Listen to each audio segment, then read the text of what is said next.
Hey everyone, and welcome. Oops, wrong screen. All right, here we go. And today we're going to be reviewing the Super Mario Brothers trilogy, Super Mario Brothers 1, 2, and 3. And if you guys want confirmation that I've done the research, not only do I have all three of the games right here, but I also have the Super Mario All-Stars pack to make sure I do data on both sets of games. That way I can give a proper review. Join me here today with, of course, we have Oz and String and MasterChief2011. How you doing? Alright, so, first of all, what's your history with this game? Well, when I was growing up, it was on arcade. Ah, so you played Donkey Kong then. Well, you know, Super Mario Super Mario Brothers used to be an arcade game. Oh yeah, Mario Actual Bros. arcade. Yeah. Still, what an iconic game. The first Mario.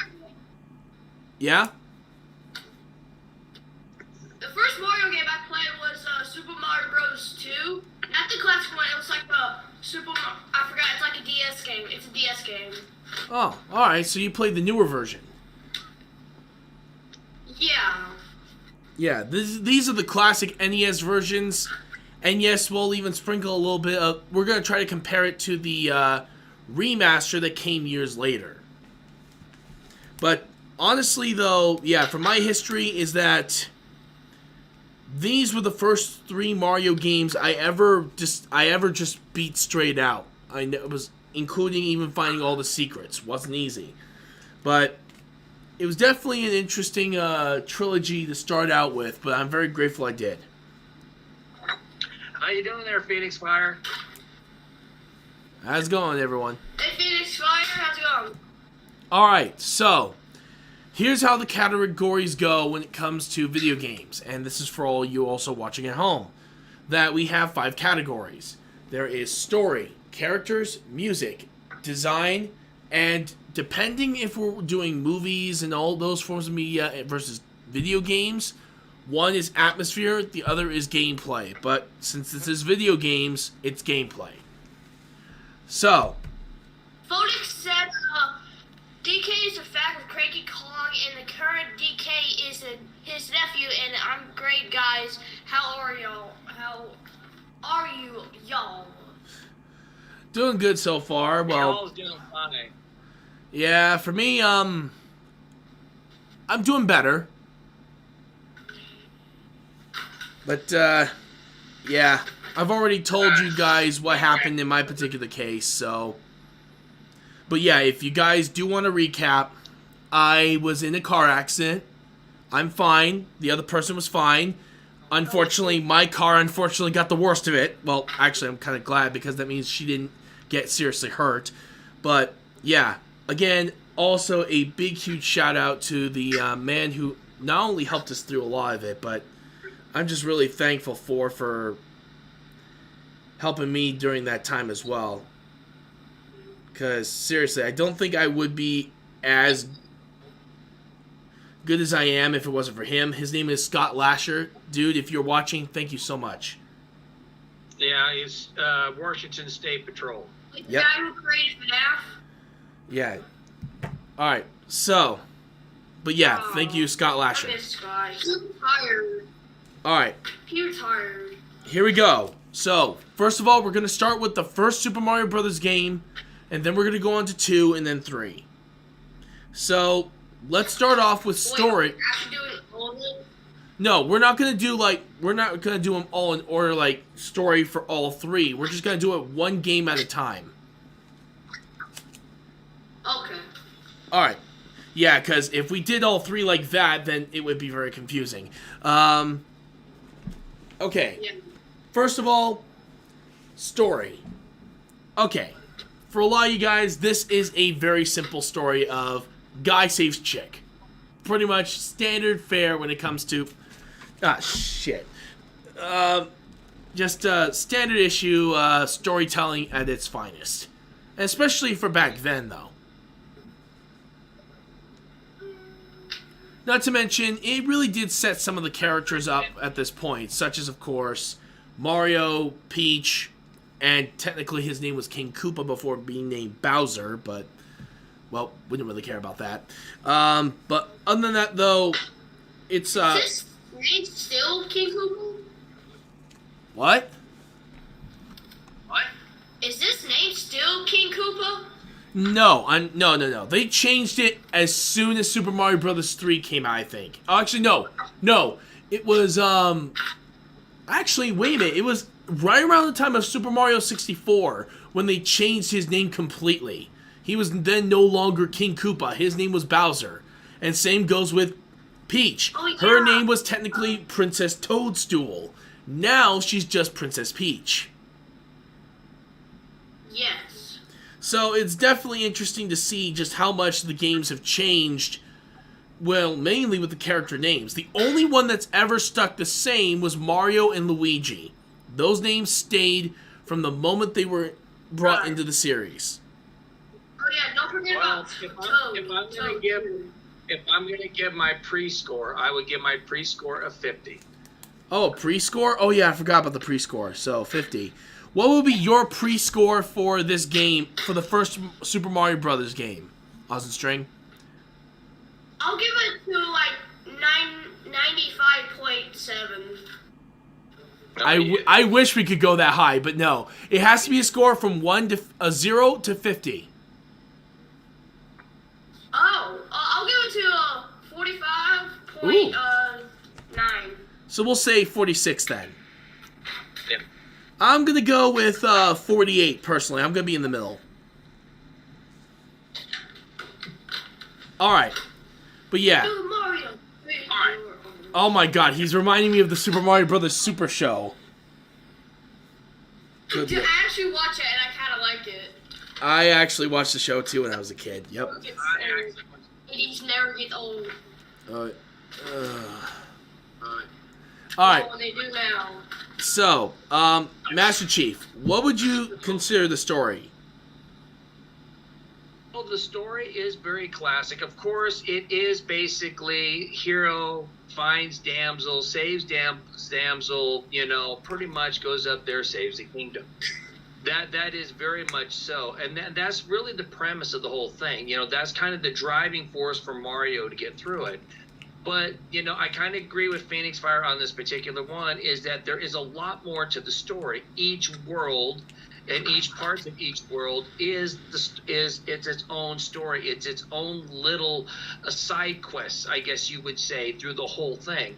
And the nice thing is that everything is always fresh in the mind. Of course, it's always to save Peach, Princess Peach. That is the ultimate goal. But each world, each place that you went through, each challenge you went through was awesome because it was all different. Yes, the enemies were the same. Yes, there was a lot of those things that were the same. However, it was the story of getting through it. You know what I mean? That made it challenging, made it wonderful for anybody that played it. Yeah. It was always new because if you started out in a different world or if you started at different places, those are the things right now that you have to be looking at. True. And not to mention, this is the... Oh, yeah, sorry. Of course it is. No, Nathaniel. You go. Hold on, Alex String. Go ahead. Go ahead, Retro. Yeah, for me, I think the reason why I'm going to give it more points is because this is the very first game of the franchise that we all know and love. And, Yes. again, for that story, it was not too common. At that point, the only game that ever tried to create that type of trope was Dragon Quest for RPGs, but strange enough, most people have to give credit to Mario for that particular story, guy saves chick. It's pretty much the standard fare. However, it was not the first. There were other games like Dragon's Lair that did that very notion beforehand. And, of course, actually, no, wait, I think that is the only one. Other than, of course, the Donkey Kong arcade game. How did Mario get in the Koopa world? And no, but basically what you're talking about when you're looking at the story itself is that the fact that, yes, but the thing is, if you go back to old movies and stuff, back in when I was a young man, back when I was a kid, it was always the damsel in distress and the hero going after the damsel. Then there was the story in between. It was a story in between when he finally gets it. See, basically the goal has always been, to save the damsel. That's it. That's what the hero does.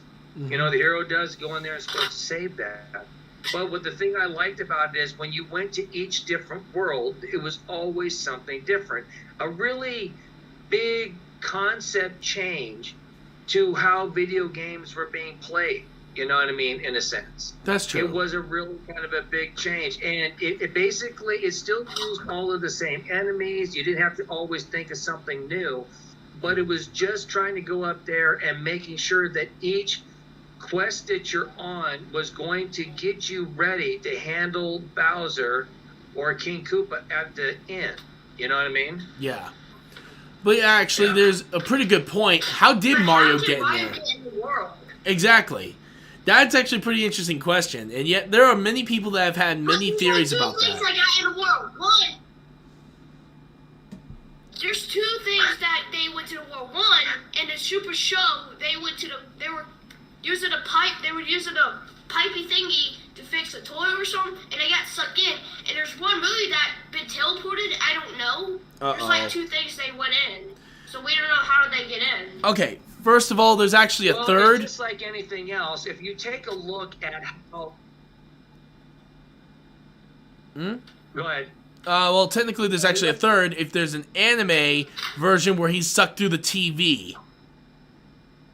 Yeah, but I think when you start taking a look at how do you morph into other worlds is, when you start taking a look at that, how sometimes you go in, you can hit up, go through, and then all of a sudden on your top, and then you can be able to jump into 3 different worlds, or how you can go down a certain a certain pipe that will take you to a certain world. I mean, how you get into the world is pretty much it's by happenstance. You know what I'm trying to say? It wasn't like he purposely, I'm going to say Princess Peach. He probably didn't even know Princess Peach was even alive until he dropped in. Yeah. You know what I mean? So my point is that you take a look. Hold on. If you can morph or you can warp into different worlds, right? Mm-hmm. The concept is that he actually was working on something and then found the portal to that world. You see what I mean? So, I always thought he lived that there. Right there in itself, even the gameplay tells you can do that. Even the game. I just realized something. What? If Peach was a kid, but if she's a human, how she got in? If she's the only human surrounded by toads? Technically, apparently she's not the only human. There are others that do show up in the franchise, but yeah, honestly, I always thought that Mario lived there. Him and his brother. I don't know. Maybe I'm wrong. No, I think what it is. No. He lives in New York. Now, if you take a look at what Phoenix Fire is saying, he's talking about Brooklyn too. So my point is that there's still an area, just like anything else, you can have anything that happens, a wormhole, an actual warping place or whatever. My point is that they were actually in a spot that's not of that world, and then all of a sudden they got transported to the world, which makes sense because they had no understanding of it. When you play the game, it's kind of like you just warped into the world, and you're trying to figure out the world as you are going through. You see what I mean? All right, but if they're at the castle, so in the Mario world. Coach, what year was when Mario and Luigi got in there? Like, what year's Toadstool? How about we do this? Well, I was just going to say, how about this? Is the fact that we have to make the assumption at this point, it could have been at that moment. You know what I mean? So basically in the year 1985. Remember, this is the video game. Okay, but what I'm saying is, take a look at the video game as if you were warped into the world. So when you're playing Super Mario Brothers, it doesn't matter if you're playing 1, 2, or 3, is that when you morph into this world, you are basically, I don't know what I'm doing here, but I'm going to figure things out. And I go, that is an excellent concept, because it's a concept that was not really utilized much in the video game world. I really think that if you think of yourself being morphed into, and here you are, this chubby little plumber, about ready to go up there and do what he needs to do, he's learning as he goes, just as much as you are learning as you go. True. That's the reason why that I really like the story, and I'm giving the story a solid 10. A solid 10? All right. Well, let me tell you something. I'm not really the Nintendo nerd that much. I'm only like Sony nerd, Activision, like Xbox, Microsoft, and more stuff like that. And I'm like, Fallout was created by Bethesda. Bethesda. I can't spell that. Yeah. I'm only nerd about Fallout, and yeah, that's only nerds I'm not really much of a Mario fan. I'm just only like consoles fan. Still, Okay, it's a good. That makes sense, though. Let's take a look at Phoenix Fire here. He basically says it's like asking why is Peach's father, the Mushroom King, is human or is blank. I don't know what that is. They kind of blocked you out there, Phoenix. Could Peach be half human, half toad? Why does the king take better care of his kingdom before retiring and letting Peach be the new royal figurehead? Well, yeah, that is kind of true. Peach's mom. Actually, hang on for a moment. Where the heck is he? He's not even showing anywhere. Where? The freaking king. Where the hell has he been? Well, it's just like anything else. How many times do you see the king in any cartoons? You really, it's just like a good amount of them, actually. Wait, but where's the mom? Where's the toadstool mom? Well, the thing is, I think what we're doing right now is we're trying to pick the fly crap out of the pepper, and we really need to talk about the story, in a sense. Like, I think the way Retro has it going was, it basically, really, he's right. It is a basic guy, it's a basic hero going after damsel. That is basically the story. However, as we were talking more, you can take a look at each world and each subsection of worlds as a different quest to go up there to get to the final climactic ending of that. We are going to get Peach. True, and I'm gonna give it an 8 personally. That it's a really good story and a very simple one at that. You're lucky I'm in Connecticut, giving it an 8, young man. Okay, here's a few reasons.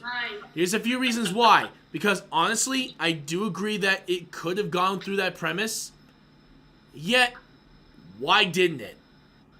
Because here's the thing. Super Mario Bros. 3 did a much better job of that than Mario Bros. 1. But again, the only reason why I'm still giving it an 8 is that it was the first game of the franchise. So, it gets a lot of excuses.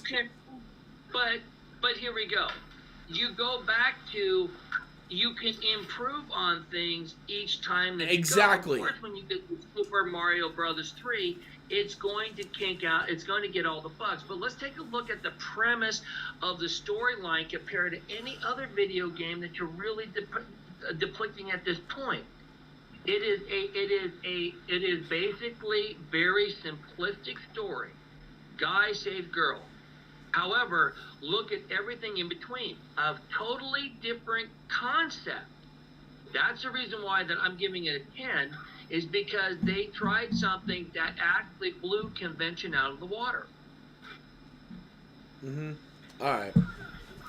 Oz and String. That's me. You don't have to change your number. I'm not having you change your number. I'm just saying is the fact that that's what I see.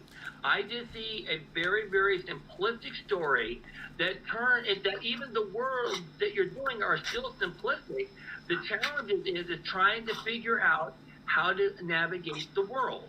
All right. Which, as I said, comes back to a very different concept in video games. Okay. And it is the grandfather of how Halo and those things came about. You know what I mean? Uh-huh. All right. Oz and String. Well, you got that look on your face. I'm watching you on Twitch. Yes. On a scale of 1 to 10, what would you give Story? I'll give it like a 10 or something. Oh, so he's giving it a 10 as well. All right. Okay, I seem to be the one that's being more critical today. All right, so here we go. We're going to go with characters. Oh, dear Lord, this actually... All right, this is where I'm going to be very, very, very critical on. But here's the thing. Hold on, just Not... 1 second. Just give me 1 second. It says, well, he was more mentioned in the instructional booklets and game guides and was in Super Mario 1 and the blocks and the stuffs were actually that's true. Mushroom Kingdom inhabitants due to Bowser's dark magic and his bid to take over. Also, that is freaking terrifying.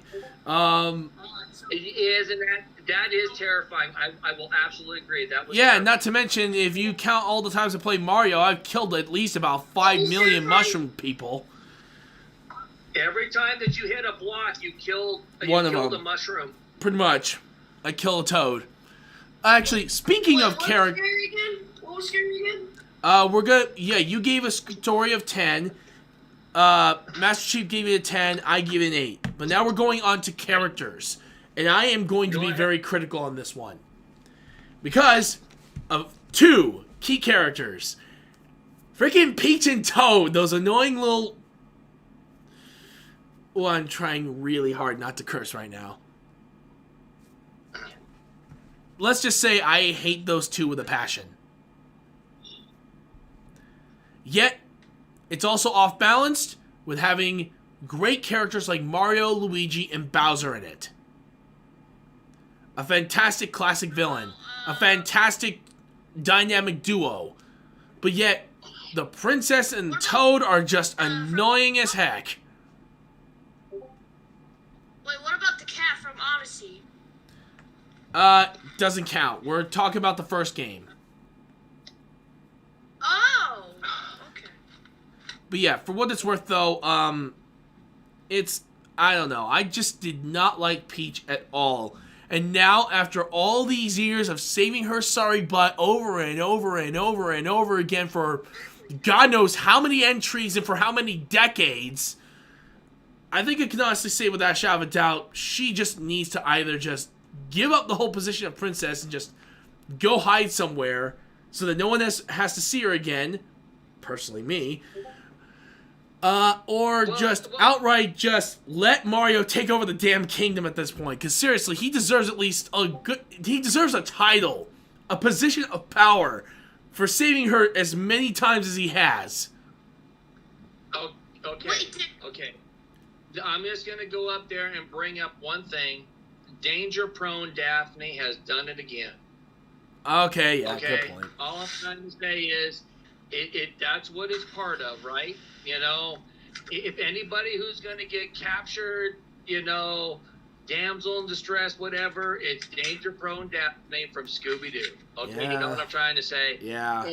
And that's what that is. So that's how I look at it. It's kind of like, okay, the storyline is no matter what Peach does, she's going to slip, fall, you know, twist her ankle, and then you know what? She's captured, and we have to go through this.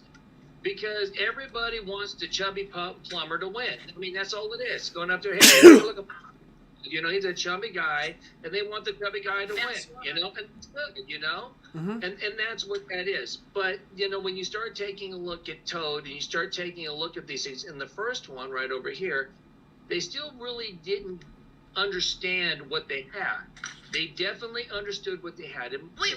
They definitely understood what they had in Luigi, and even in Bowser, and even in all of the other sets that they had. But I really don't think they understood what they had in Peach or what they had in Toad at the time. Oh, I'm sorry, your princess is in another castle. Go get her. That's basically what happens every damn time. I know that. Wait, I got a question for Bowser. You want to know something? You want to know something? You got to go back to Era. okay? Back in the era of the kids that grew up, and that was me back in 1985, we grew up with like the Lone Ranger, you know what I mean? Have gun, will travel. We grew up with people that went up and saved the damsel, you know what I mean? That was a very, very big part of our lives. It was always good versus evil. Good always wins. That was it, unequivocally. That is all. Yeah. So you have to understand that we're looking at things 100% from that. So yeah, of that course. story And I completely never gets old. And I completely understand that. Yeah. However, most of my hate's not on her. It's on freaking Toad. You gotta give me on that one, because Toad was one of the most annoying characters in that first game. Oh, I'm sorry, your princess is in the castle. Go get her. She's over in the next one. And only to find out it's a repeat of that happened again. All the way to World 8. Kelly, The main thing is... Whenever you play Mario 64, you walk to Toad, and you hear Bowser laughing. You walk to Toad, and he say, "Yeah, you gotta find Princess. You gotta go get her." I was like, You have There's to like- understand. You have to understand. I'm not sure, as I said, Toad, just like you, going up there saying, and when it gets to 3, they start learning what their character is for. He's kind of the narrator, the guider, you know. Yeah, at some but point. here's the thing. But trying to Nintendo also- didn't learn from their mistake. They did the same mistake in Ocarina of Time with freaking Navi. But the thing is, as I said, hold on. As I was saying, we're right here. Now, you got to remember, Legend of Zelda is not Mario. Okay, so as I said, certain genres, certain ways you want to look at things is like I'm trying to explain to you now, is the fact that it is a different game. It is not Super Mario, and maybe that might have worked there. So they tried it again, maybe using a different world and a different way of doing things. However, it was still a bad idea. It probably would work for something else, but just basically not those two. So you got to understand that sometimes, you know, someone must have thought it was still a very good idea. As I said, it wasn't. It was poorly executed on both sides. Personally, if you want me to say Other something than about that Toad, right what? there, Sorry, because here's the just thing. realized something. What? If remember Bowser Jr. have kids, right? Bowser, in the yes. show, right? But he has Bowser Jr. But why is Bowser Jr. not in the episode? But where's the mom? Okay, first of all, I really don't want to answer that question because I already have a few thoughts that are really disturbing, and I don't want to ever think of them again. And second, I think the reason why that a lot of those kids are mainly adopted, except for Bowser Jr. He's the only one. And another thing is that, yeah, I know, but right now we're on Mario 1. Right. All right, but Yes. for what it's worth, though, What did you give it for? What did you give it? The number? Your thoughts on characters? Did you come up with a number yet? Oh yeah, I already came up with 7. Like I said, 7. Oh. 7. Here's the reason why. Most of it's mainly on Toad. If they maybe change his dialogue to maybe say, "Here, I'll unlock the next world for you, so you can go through there." That would have been a much better way, and then be like, "Okay, thank you for the help, and now I can go on and see if I can find her over in the next area." But no, he basically just says, "Sorry, our princess is in another castle." Well, yeah, I understand that. At least, and here's the thing: it's not that hard to text that one sentence I just made in code. It's not hard. Hold on. So let's just say, well, I guess we'll bring it up in the. What we'll do is we'll wait till the evolution. Yeah. The red evolution to go up there and discuss that part. So remember that part for us. I'm still honestly going to give it a 10. And the reason why I'm going to give it a 10 is because of it's nostalgic, but you got to remember it was very, very fresh back in the day. You know, for me, it was very, very fresh. But a lot of times I was playing a lot of things on the arcade. Yeah. Yes, I did play console and stuff like that, but I was more of an arcade guy, so arcades were my thing. Oh, you know, arcade fun. Oh, yeah. But what I'm talking about for the characters are, I really believe that all the characters even work. Even Toad, even though if he didn't tell you that the princess wasn't there, and that's as far as he went, but right there at that time, you didn't have to go. You just knew the princess wasn't there. Then you had to go somewhere else. Whether right or wrong or indifferent, the fact is that you didn't have to spend time trying to find the princess in this point. You were able to move on. So to me, that wasn't like, to me, it wasn't a game changer to me. But I really thought all of the characters, how well thought they had to be, you know, because of the different worlds, because of all these things. I really thought Nintendo had a very strong foundational set on the story and how the story was. And I really believe that they developed the characters to meet the story. That's just my... All right, so Oz and String, a scale of 1 to 10, what do you think of characters? Mario, which he's Italian promo, so is Luigi, from Brooklyn, New York, and Peach, very annoying little freaking chick, and Toad, annoying little brat, and yeah, that's it. So what would you scale it? So what's your score? Like a 8? I'll give it like a, I'll give it to 3.1. Oh. So a 3. Wow, he was harsher than I am. Yeah, 3.1. Wow, I mean, boy, you really, man, hey, Retro. Hey, man, hey, you can't blame me this time. For once, I didn't give such a low score. Yeah, don't complain to me when I give it a low score, but he got worse. Swear to God. Okay, so. All right. So what's the next category there? All right, Retro? next one is music, and I'm gonna straight up give it a straight up 10. There's no denying it. Yeah, me too. 10 for me. This is one of those ones where the music was just perfect all around, from every single theme to every single to the victory song that's shown right at the end of the level. Everything is iconic about the soundtrack. It's just, you just can't go wrong with it. No, you can't. Hey, Oz and String, what would you score it? You know why? Because it's the iconic sound. True. Everybody knows. Okay, wait, so what did you say again? I got distracted. Hold on. What's your, what would be your score for music for the game? I'll give it like 10 because all the music are good. Oh, yeah.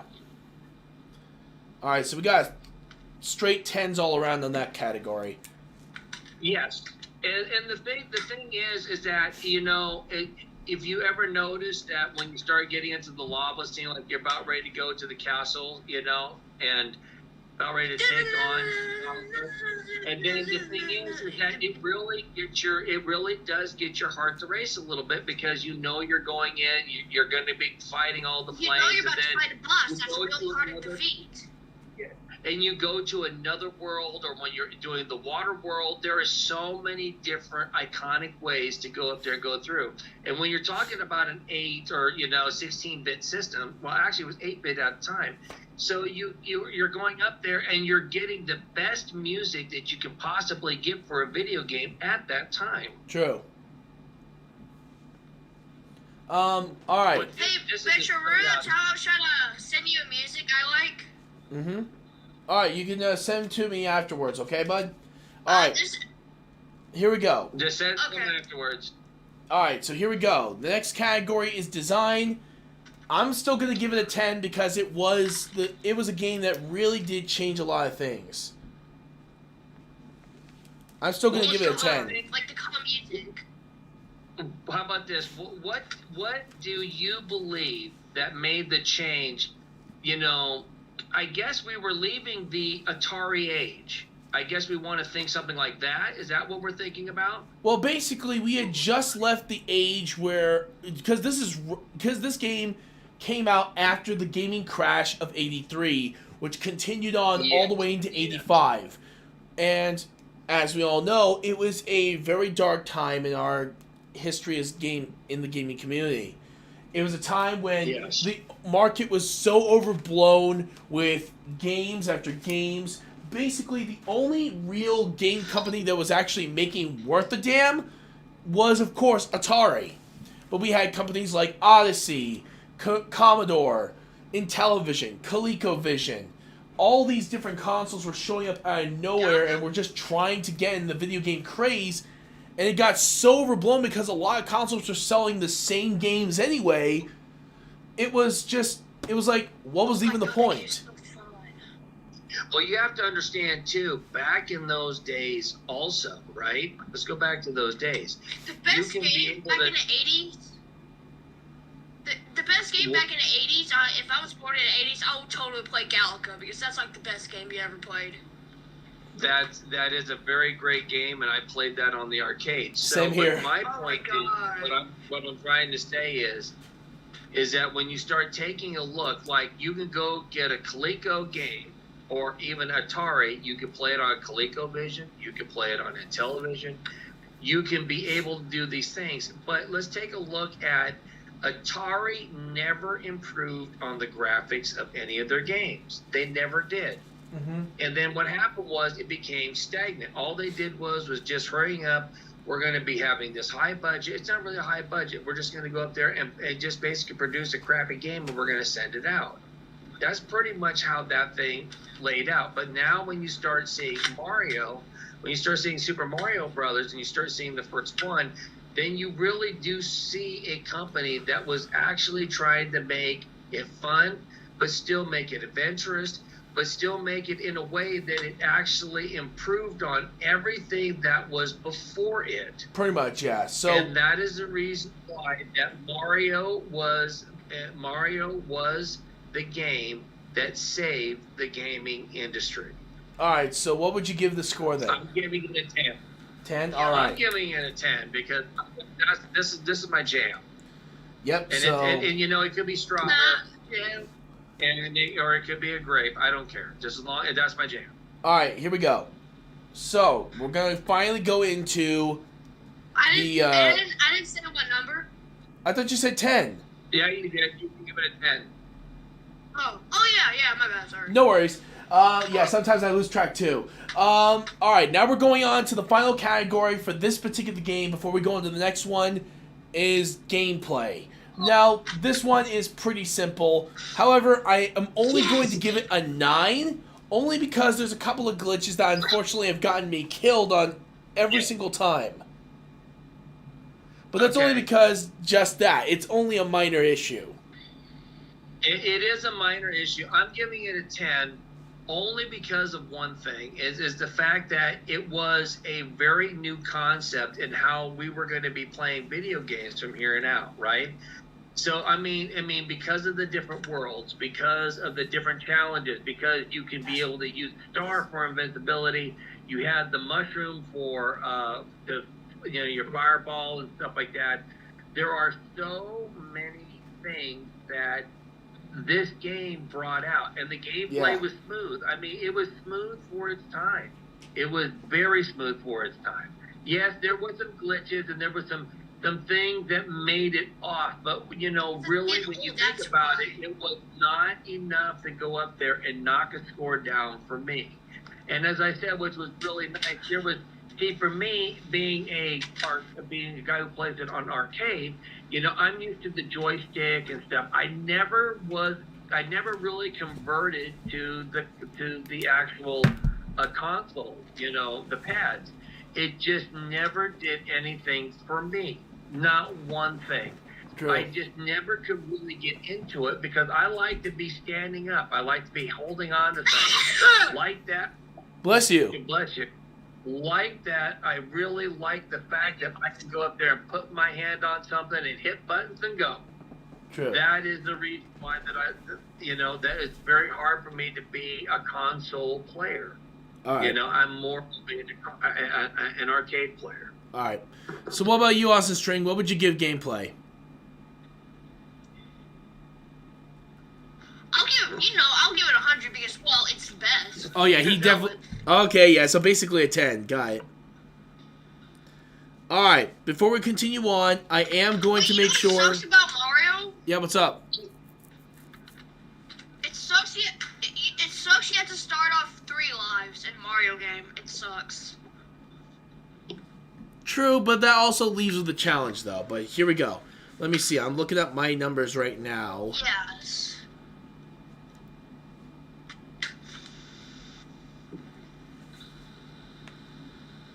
Alright.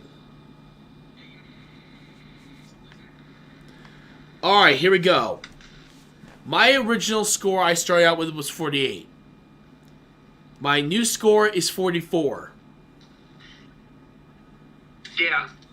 For I would Oz and say String. I already knew that you went a little high on your score. Yeah. I felt like you.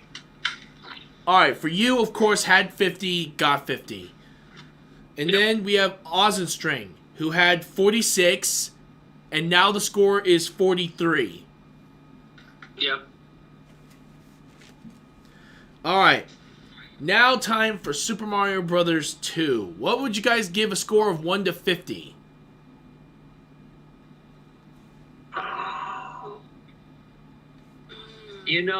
I really don't remember 2 as much as I remember the first and the third. Mm-hmm. I didn't like the second, so I like the third one because I don't understand the second one. Alright, so on a scale of 1 to 50, what would you give it? 0.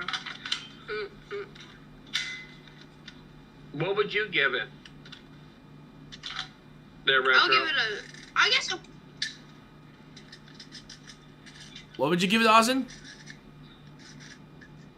I guess I'll give it 1.5. like 1.5. Holy crap, that's harsh! Hey, Phoenix. Well, I didn't understand the second one. I didn't understand the second Mario. Hey, Yeah, what's up? Retro? Phoenix Fire would like to join. Oh, give me No, I just a said sec. Phoenix Fire would like to join your discussion with. It looks like that's what you want. So you want to add him? Yep, give me a second. I'm gonna look for him. Awesome. There. There we go. Get that. Let's get that in. But do you have a? What's your score, Retro? What would you think? What do you feel? I don't know, I but mean, first... two gets lost between 1 and 3. And I'm trying to remember back, really, but I don't remember playing 2 as much as I remember playing 1 and 3. I know it sounds really weird, but I don't remember playing 2 as much. Maybe I didn't understand it, or, not say understand it, but I don't know if I got the same enjoyment.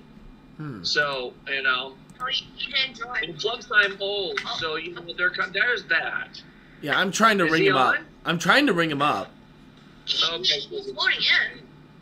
So why don't you? So what'd you come up with the score? I'm gonna probably say, because it wasn't that memorable to me, I'm gonna go with a 39. 39? Jesus Christ's sake, people. Even I'm not that harsh. Exactly. You gave it a 2! You have no excuse, Austin String. You have no excuse. What a savage. You're the one that's savage. Retro can be a savage. I am. Excuse me? Do you know who you're talking to? Retro can be a savage. Okay. Yeah, one time. One time. Team on, my dude. I feel sorry for you. Okay, look. Phoenix, you on? Yes, I'm here. Can you guys hear me? Yep, we can hear you, yes. man. Also, I'll put you on for Super Mario Brothers here, so we need to know your total score as well as your thoughts on the games. Oh, that's easy. I've been playing Mario all my life, so I'll be gladly giving my review. All right, so Right, there we'll we start go. with the. Hold on So for put a it this moment. way. What for the score? Is it out of 100 or just out of 50? Out of 50. 45. Or 45. Mario 2. Mario 2 guy. Let me just. You know, my Hold on. First of all, what about the first game? First game? Oh yeah.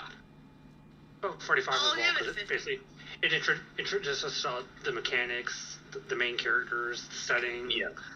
the backstory a I'll little give bit. it a 50. All right, so guys, we're gonna let Phoenix Fire do his review of the first Mario Brothers game, and then we're Yes. gonna go on with the second for all of us. Perfect. All right. You got most of my opinions really from when I was commenting in the live stream. Oh Let's yeah, go, Phoenix. Let's go, broski. it's not. Hold on, let me look. All right, You so wanna know something, Phoenix? You're live now. yeah, so Yep. what would you give? So we need to hear it live because not everybody probably read it, Mhm. but they need to hear you. Yeah, so what would you say for your first score for story? Because I say, it introduces us to Bowser. Well, back when Peach was known as Princess Toadstool, nowadays everyone knows her as Peach. How many people actually know Peach's actual surname is Toadstool? Yeah, Because it's funny when I say Princess Toadstool, people will look at me like, what the hell are you talking about? And it's like, I don't know, Princess Peach? Oh, I know who that is. I know who she is.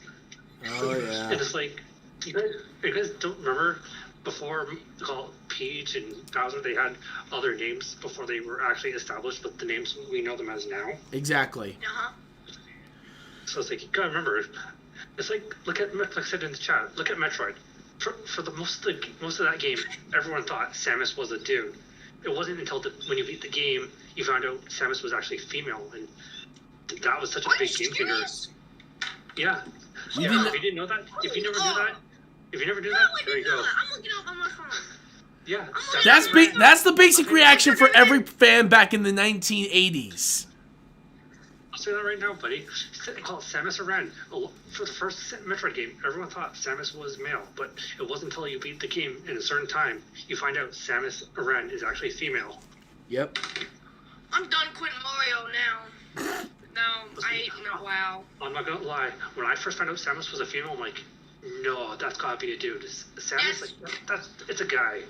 And it wasn't until called Smash 64, a girlfriend of mine, she's like, you know that you're playing as a female, right? I'm like, what?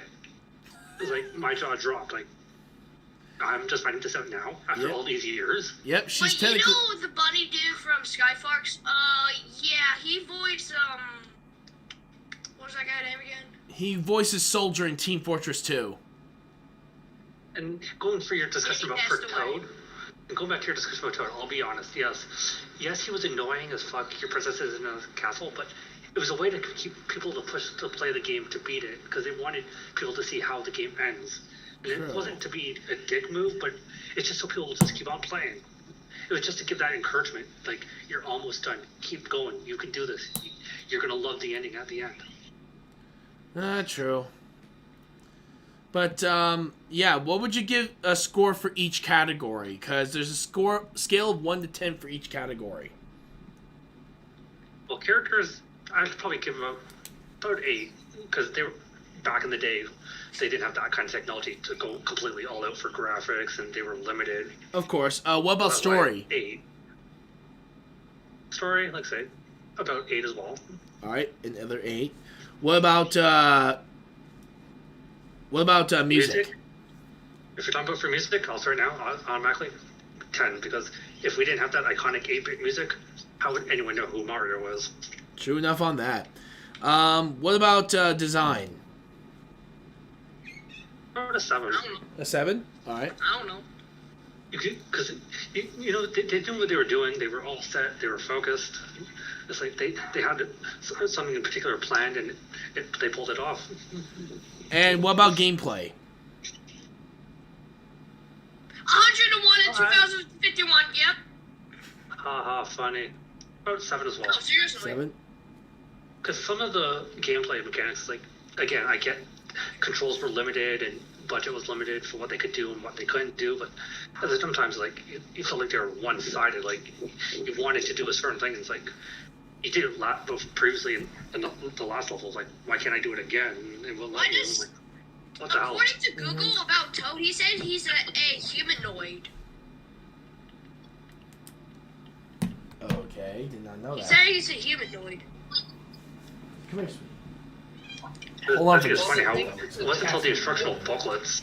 Hey, come here. Sorry. It's a Mario Well, you have franchise, to a humanoid with when a I'm mushroom looking like at head. gameplay, when I'm Gotcha, looking you at little turd. gameplay, you got to understand that I started out before Pong, and then we had Pong and all these other great games that came out afterwards.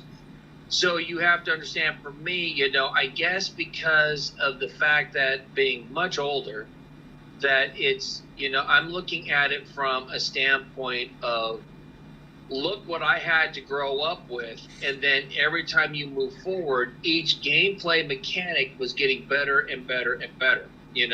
I agree It's on that. not like, it's not like now that everybody looks at it and says, well, everybody's used to playing games now with the mechanics that are just so much smoother. But take a look at the processing speed and stuff like that. When I was born, 5 megabyte hard drive was the size of a small house being pushed in. We need 5 more megs. They're pushing in basically a small 1-bedroom apartment basically into NASA. Going up there, we need to boost up 5 megs. Yeah. Mm-hmm.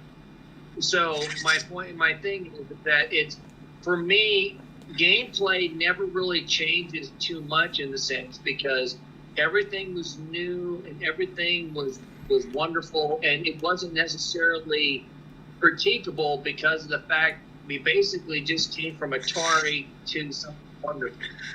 And the times were changing, and people were adapting to the changes.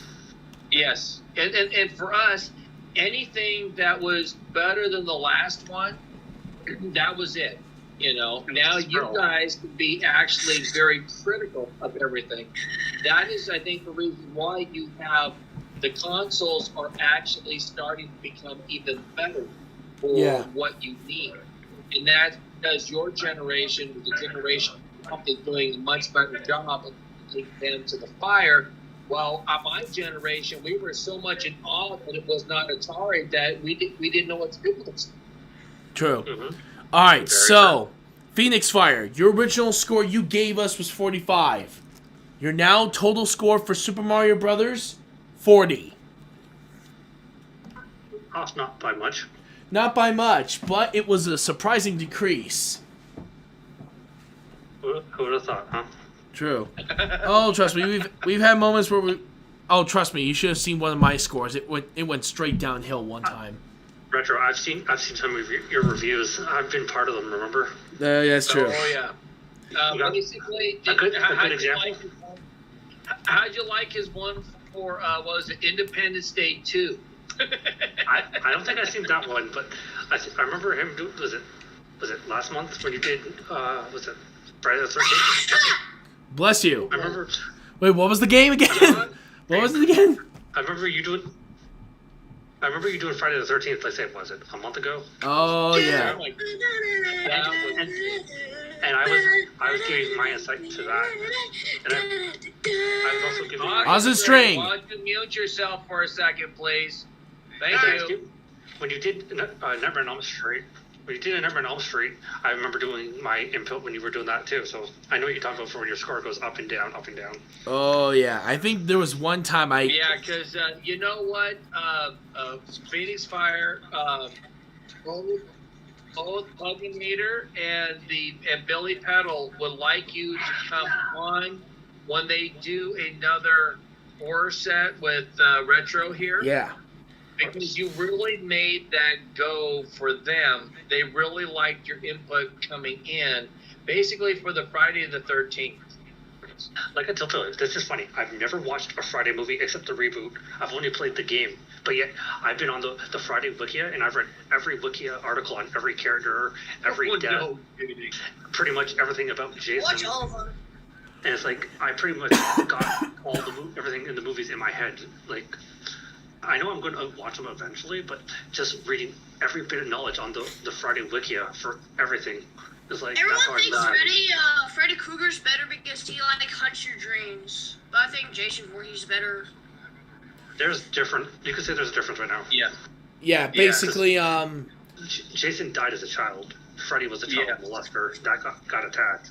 Not to mention, his type of killing is very similar to a real-life way of dying. Yeah. Which is Freddy really terrifying. Is the boogeyman. That's one thing. Freddy is the boogeyman. He literally haunts your dreams, and he'll kill you in your dreams. Pretty Whereas much. Jason is like, if you're impure and not up to his and his mother's standard of how it is to be a human, he'll kill you. Oh yeah. Okay, Because his hey, mother tell him guys? I guess we can get back to Mario, guys, right? yeah, when did we suddenly get from Mario to fucking horror films? Wait till we do the GoldenEye discussion. Wait till you're gonna have. Oh, Jesus! GoldenEye, dude, I always want to play GoldenEye. You're gonna have the biggest James Bond nut in that discussion. You're gonna need at least a couple hours for that. Yeah. Couple hours, my butt. You have to watch every movie if you want to understand freaking James Bond. Or no, I've watched every movie at least 5 times, if not more. Plus, I played GoldenEye 64 enough. 70 times total. I want to play GoldenEye. I remember GoldenEye when it came out. I mean, I could not believe just the serious buzz that game created. Everyone went nuts. Okay, hey, it did. everyone, I got a question. Yeah? Which one's better? And that was a huge game changer at that point, was the fact that when it came in, you got the 4 screens and all of those other things. I mean, that was huge back in then, that you can be able to do like a multiplayer game like that, True. And it was also the first video game to get the royal family's royal treatment. Oh, hey, guys, I got a question for y'all. That's exactly right. Yeah, I got a question for y'all. What's that? Which one's better, GoldenEye or Half-Life 1? GoldenEye all the way. GoldenEye was the one that defined first-person shooters. If it wasn't for GoldenEye. So was Half-Life. Yeah. Yes, there was Doom and all that, but Half-Life was a GoldenEye really interesting game, dude. But okay, guys, I agree. guys, I agree with that. guys. We're getting off track here. Mario, right? Let's go back to Mario. Let's get back to Mario here. Let's get back to the fat Italian plumber. I'll be Then right back. 8 secret agents shooting. Why are we even reviewing this game? Jesus. All right. Yeah, I didn't even give my own full score on this one. I'm gonna give it at least maybe a 40 for me. I'll be right back. And you thought I was me. Okay, so we're on And Mario you 2 thought now, I right? was me. Oz gave it a 2. Oh my god, really? A 2? Yes. I think he's in a different dimension right now. Yeah. He's in a different Mario universe. He's in a parallel Mario universe where he's the Mushroom King and Peach is his daughter or something. Maybe. Well, so basically what we had a mushroom omelet right here. I think that's what it's coming out to. All right. Too many sniffing. Here we go. Yeah. First, what do you guys think of the story of Super Mario Brothers 2? I think it is, and yes, I know it's a big cop-out at the end. Yes, spoiler alert for all those you don't know. Basically, it was all a dream. I'll give a 40 for my thing. So a scale of 1 to 10, what would you give it? I gave it an 8. Because An 8 or a 9? Yeah, I'll give it an 8 because when Mario 2 came out, I thought they were gonna continue Bowser wanting to come back and get his revenge, like all the other Mario games. But Oh, when they decided to go in a different direction and take a break from Bowser to keep us in suspense to what happened to him at the end of Mario 1, that was a good thing to do. that's true, yeah. I don't know. I guess what it is that you could have. I still think you should have made him a presence. Okay, I'm back. I'm not trying to say that he had to be the protagonist, but I'm trying to say that there should have been a presence, and I think that presence would have allowed you to go up there and keep that in the back of your mind, and then utilizing that as a catalyst through. You see where I'm going with it? I'm probably gonna give the story a 7. And the All right. reason why I say I'm giving the story a 7 is just because of the fact I do like the break, like you said. However, it's something right here. I'll tell you right now. It's not actually. I'll have to take it down to a 6 because it wasn't memorable. I remember playing 1 and 3, and then here's this 2 thing. I know I played it, but it wasn't memorable. It wasn't something that I could go back and say, that was great. There was something missing. But listening, the thing is that Bowser was never anything on there. He should have been something that should have been out in. Indication. I'm still giving it an 8 not the myself. protagonist. Boy, You're right. I guess I'm just a meaningful fan, I guess. The only reason why I'm saying I'm giving it an 8 is because it is a unique story for one thing, and two, you get to play more than just Mario. You could play Luigi, or Princess Toadstool, or Toad. So, it gave you more options to play to really understand the story. So, that's what I would give it. Well, yeah, and I see where you're coming from there too, because it is a different mechanic. It is a different thing right over there that you could go. But then again, you know, you got Mario Kart that you can be able to go up there and choose your character also. You know what I mean? Yeah, but here's the thing. That game came after this. Yeah, I know. I see that. But I guess the point, what I'm saying is that I think Bowser needed to be more. To take him totally out of something. Well, okay, I'll go back with my original score of a 7. Yeah, but here's the thing. Here's another thing. What? The only other reason why I'm not giving it a full 10 is that this is technically a reskin of Doki Doki Panic. Yes, that is true. You're right for that. Well, That's yeah, the reason why I'm that's docking true. points. I'm giving it But an 8 because it also introduced us to some iconic Mario characters that we wouldn't see way later into the franchise that we never thought we would see again, like Birdo. Or Shy Guy. No one ever thought. Yeah. No one thought we were going to see Birdo again, and then was it Mario Tennis for the 64? Yeah. Birdo made her comeback. Yep. Mario Golf was one of those two. It was until that's when we got to see Birdo again. It's like everyone's like, "Oh, this is a new character." Actually, we may do a review of Mario Golf because that's also the introduction of Waluigi. Yes. That's true. But yeah, we'll discuss that game in the future, though. Hey, Oz, what about you? What would you scale 1 to 10 for story for Super Mario Brothers 2? 1.5. Wow, someone's really critical tonight. You I think? didn't understand the Mario 2, so I only understand 1 and 3. Another good thing too about Mario 2, it introduced us to the mechanic of picking up vegetables, which we wouldn't see again until playing as Princess Peach for the Smash series. That's true. Yeah. You know, it kind of reminds you of Gemini. You know, everybody remembers the Mercury and remembers Apollo, but it was Gemini that brought, you know, Rendezvous. It did all the mechanics so Apollo could be successful, so we can land on the moon and come on back home. Mm-hmm. Alright, so next one is characters. This is actually where I didn't think Peach and Toad were annoying. That's the one thing I'm going to give credit for this game. So you mean you didn't like floating as Peach with her dress up in the air? No, I didn't Shame say. on you. No, I said this is where they were. This is the only time they were actually decent. I haven't played Super Mario 3D World yet, so I can't necessarily say if they did them justice in that game yet. So, but I know they at least gave them some justice in the sequel. Surprisingly, I'll give the characters a 9. 9. I'll give it a 9. I'll give it a 10.1. So basically 10. All right, got it. I'm gonna give it a 9 as well. He went from a 2 to a 10. Jesus. Actually, I think what I'll do is I'm going to give the characters a 9. All right. All right. So what about Wait, did you say 8? the whole? Nine. We're going on to the next category again, and this is of course music. I'm actually going to give it a 10. The soundtrack is very fun. I'll give it an 11. So 10. Got it.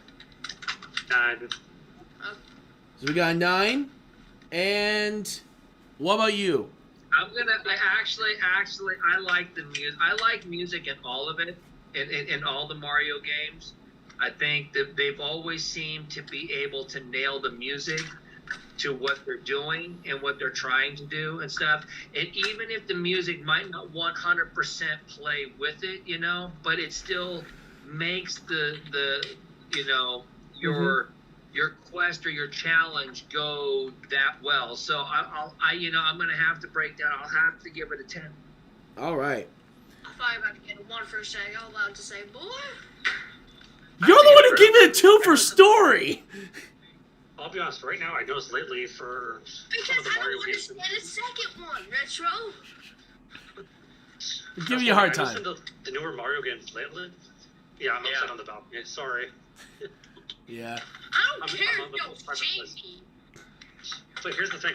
The good thing about with the old Mario games, I've noticed lately in the newer Mario games, they've been giving fresh new takes on the older music to give to the fans, so that they've never played these games, they'll get to hear the music, so they'll want to go back to try them. True. Yes. No, and I think you have to, because one thing about gamers are very nostalgic, you know, and when you are explaining a game to somebody, you're explaining the nostalgia, what really makes that feel for you, and I think that is the reason why that they can't necessarily go too new or too not, is because they're describing the sound that we remembered as something that brings them great joy. True. Mm-hmm.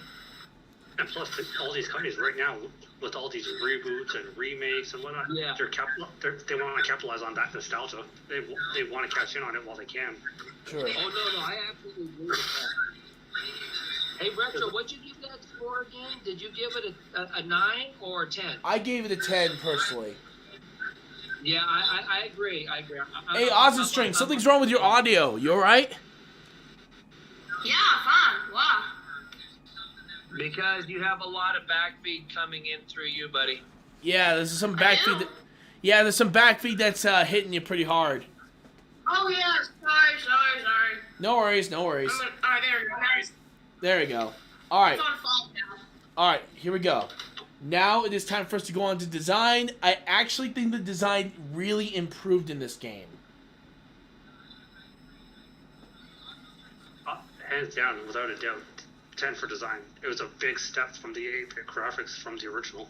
Oh yeah, from same Mario here. 1. Definitely a 10 for me. They really fleshed out what they I wanted, just how they Mario wanted World. to design the Dream World. Alright, I'm going to give it a 9. 9. I'm going to give it a 9. There was things about it that I, you know, you're right. Just because if you didn't live in a vacuum, right, that you know that when consoles and things starts getting better ways of doing things and that stuff right there, you're going to get better graphics. But I guess what I'm looking at right now, and now I'm starting to see the pictures of everything like that. I mean, there was a lot of really great, wonderful things that you see, but there was something that bothered me. Right now, I'll try to think about it as we keep going on. So right now, I'm sticking as a 9 right now. Alright, what about you, Oz and String? What would you give design of the game? I'll give it 2.5 because I didn't like the graphics. I just liked the gameplay. So basically a 3. Holy hell. Alright, so now it's time for us to go on to gameplay. This is where I actually think the gameplay was even more fleshed out than before. With Peach with her floating ability, Mario with his super jump, Luigi with his flutter, jelly legs. yeah, flutter kick, and of course we have Toad with his super speed. Yeah, that's about right. And not to mention, each of the levels is really unique in their design, allowing you to really start figuring out how to maneuver through these areas. Plus, each character was designed for a different level. Exactly. You don't play as the same So character twice in the same level. exactly. You had So to be different. You had to change it up. yeah. So in that case, I'm willing to say that they did a really good job on that. So for what it's worth, I'm gonna give it personally a 10 on that one. 9 on my half. You got you're gonna give it a No, 10? I'm gonna have to stick with the 9 on this particular one. There was just something I right now I just can't.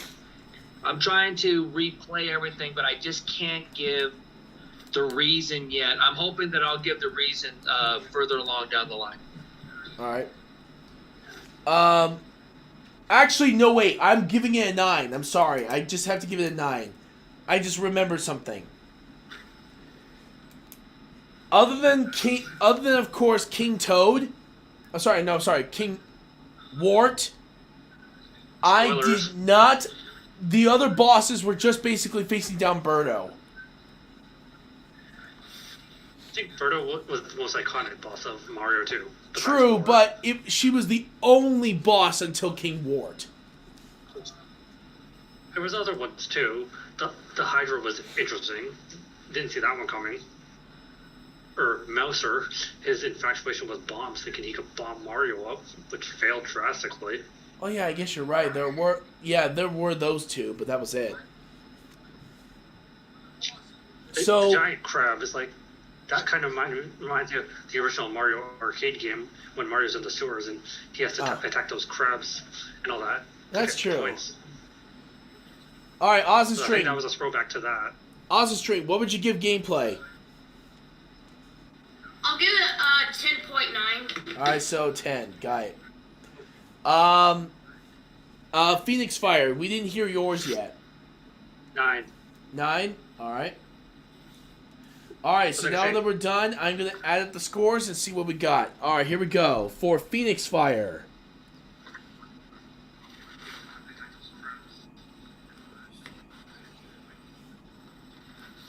You matched your score.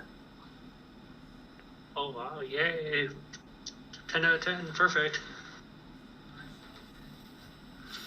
Or in the words of Princess Peach, Peaches got it. Let me see here. 9.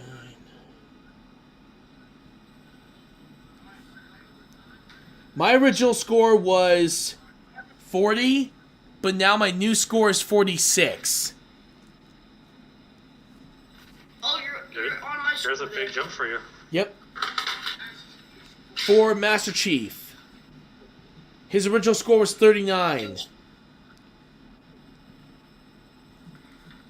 His is 44. Who, me? For you, Oz and String, give me a second. Mine is 67. Hold on, give me a second. I need that.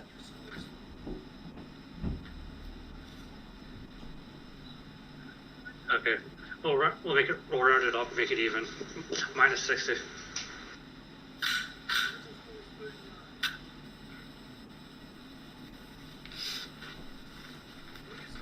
There we go. Just had to do that there. Let me see. For Oz and String, your original score was 2. I'm a failure. Your new score? 35. I'm a Wow, there's champion. a jump. That is possibly the biggest jump we've ever had on this show. I'm a champion. Going from 2 to 35. Jesus. I'm a Nah, man, champion. All You right. gotta match my score. You gotta match it even for even like me, you know. You gotta be a champ to get that. Yep. All right. So here we go. Now we go on to the coup de grace, the last Mario game for the NES, which is of course Super Mario Brothers 3, and the game that basically send off the original NES in possibly the best way. Until all the LJN games that came afterwards. Screw you, LJN. Alright. So here we go. What do you guys think your scores are going to be? We're going to start with Oz and String. What do you think your score is going to be from a scale of 1 to 50? I'm probably gonna say about 60 or something. I don't know. So you're going to I say... probably don't know. So basically you want to give it a maximum score of 50. Yes. Alright. What about you, Phoenix Fire? 45. 45 again. What about you, Master Chief? I'm gonna shoot 48. Oh, never mind. I see a gray color. What would you give it, Master Chief? 48. 48? Yeah. Well, this will be my 50, personally. But something tells me that score may drop. Here we go. So, let's start off with story. First of all, I love how it's actually a play, not necessarily an actual adventure.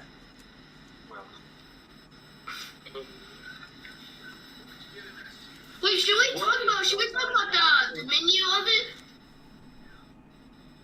Wait, what do you mean by that? Good. When you play Mario, when you like play Mario 3, there's like a intro menu, or like showing the intro of it, and Oh. you just like jump on Mario thing and you just like let it crouch down. The little mini video where you see Mario and all them bouncing off each other. Yeah, basically, Yeah. Basically, Super Mario Bros. 3, for those of you who don't know, basically takes place as a play. Basically, their version of recapping of what really happened in the story. Oh really? I didn't know that. Yeah, think about it. There are moments where you can get behind the scenes. Like, there's one where if you stand on a block for 6 seconds, you will drop behind the scene, and you can actually move across the background. Yeah. Shut up! There is no way. Oh yeah, I know some of the secrets. Holy crap! That's like a glitch. Is that a glitch? No. Nope, it was intentionally put in the game. That was intentional. Holy crap! That's cool. Oh yeah. I personally love the story of this one. I'm giving it a 10. Even though that, yes, they don't... I'm thankful they don't do the whole, sorry, your princess is in another castle. And when they do that, Princess Peach actually sends you an item that can help you on your journey. Personally, that makes up for everything that she does in the first game. I'll give So- it a 10. Yeah, for me, 10 as well. 10 for story all the way. I'll be honest, I'll give it a 10 for story because, one, it introduces that Peach isn't just the sole ruler of the Mushroom Kingdom. There's more than one sovereign that has, well, what's the word I'm trying to think of? Yeah. A division, I guess you could say? A division or section of the Mushroom Basically, Kingdom. there are leaders of different territories. That's it, territories, that's the word I'm thinking of. It's like there's a I'll be right back. different, Alright, there's what a different about... king for each territory. Exactly. Yeah. So it's like, she doesn't have to just be of all the Mushroom Kingdom. It lets you see a different side, a different ruler, the way they take care of the kingdom in their way. Exactly. What about you, Master Chief? What would you give the story? How Bowser comes pain in the ass and then comes out of nowhere. Yeah, well, as a story in itself, I'm pretty sure that I'll probably give it a.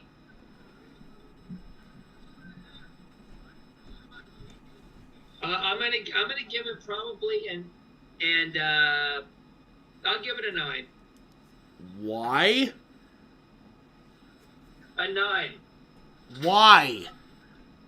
Why? Why do you Because do that? I'm the Master Chief. That is not an excuse.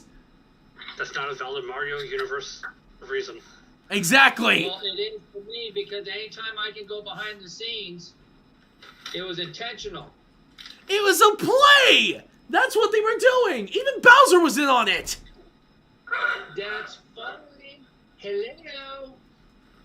I think what Mario 3 was trying to do was trying to bridge some of the gaps between 1 and 2. And what better way to do it than going into and turning it into a play so you can go up there and be able to see this. Tell me how many other video games have done that up until that point? No, that's true. Not many. Not many, right? So Look. now you have this really big concept, but here's the thing. It's actually bridging gaps. You can do things intentionally in this game that you can't do in any other game. But if it's a play, shouldn't you be able to walk behind the set? Yes, which you do.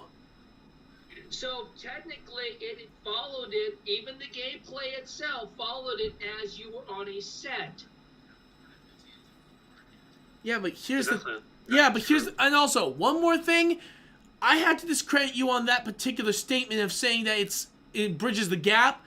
According to the Mario timeline, which was confirmed by Nintendo, it takes place after 2.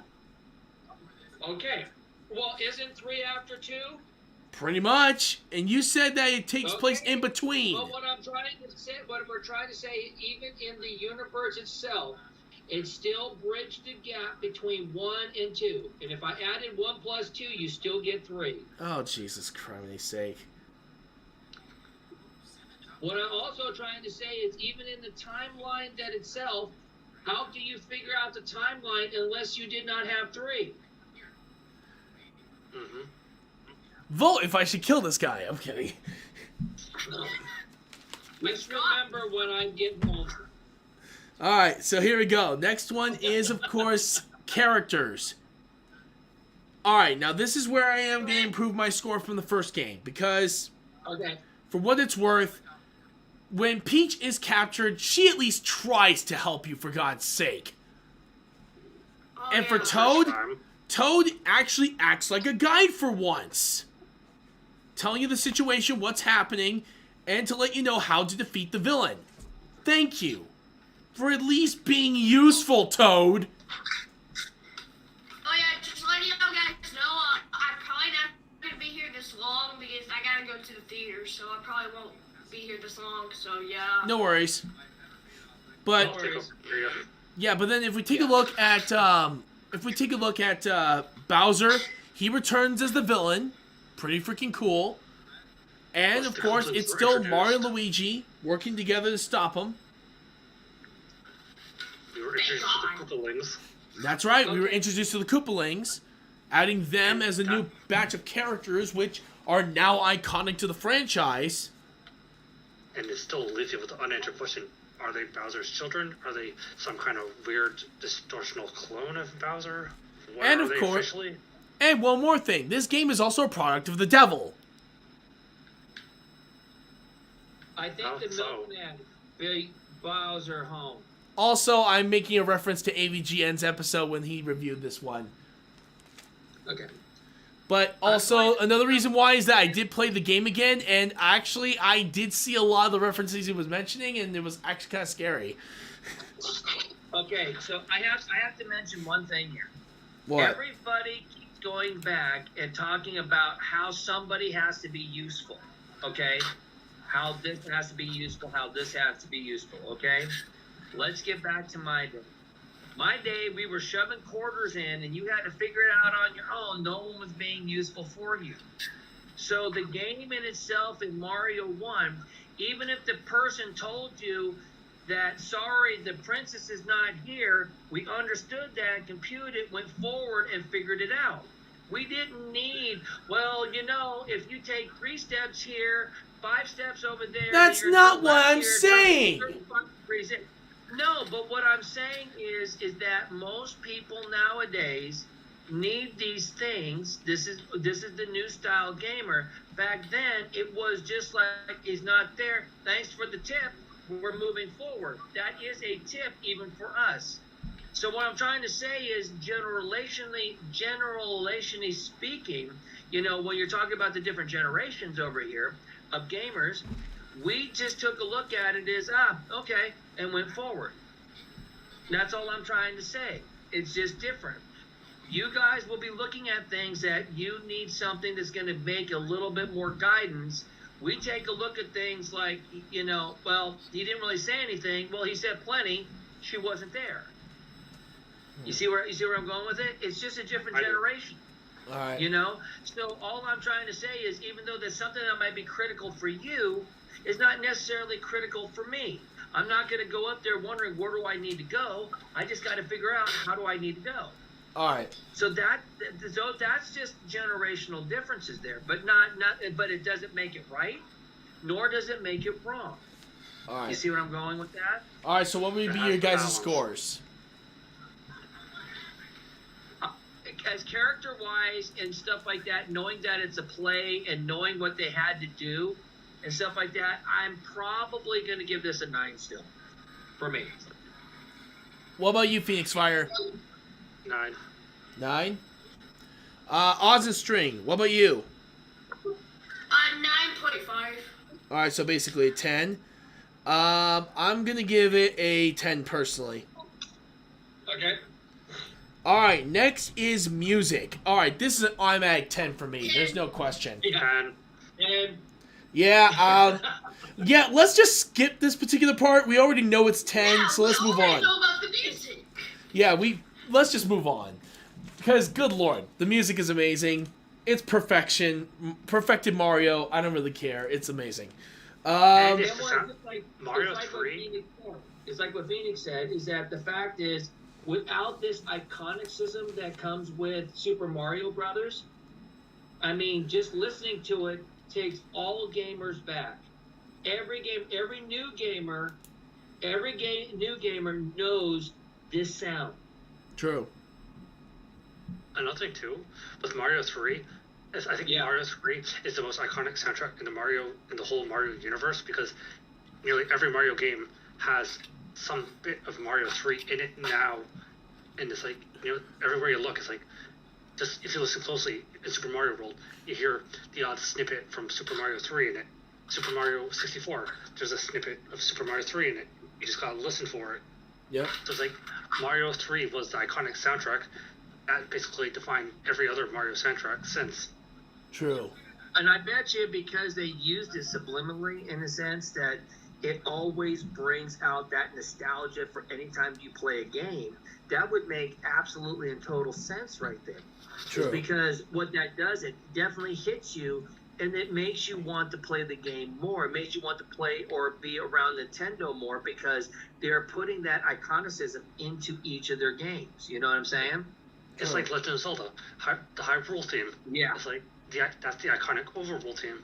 If no one knew what that theme was, it's like, I was never a fan how of many people would know Legend what of Zelda is? It's like, how many people would know what Legend of Zelda is if they don't recognize the overworld theme to Hyrule? True. That's Like, true. that's what makes it stick out. It's like Alright. Mario. Very cool. Alright, now time to go on for design.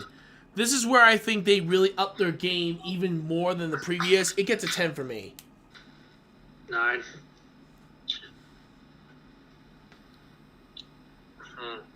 I'm I shocked, don't know. Phoenix Fire. Right now, I'm hovering between an 8 and a 9.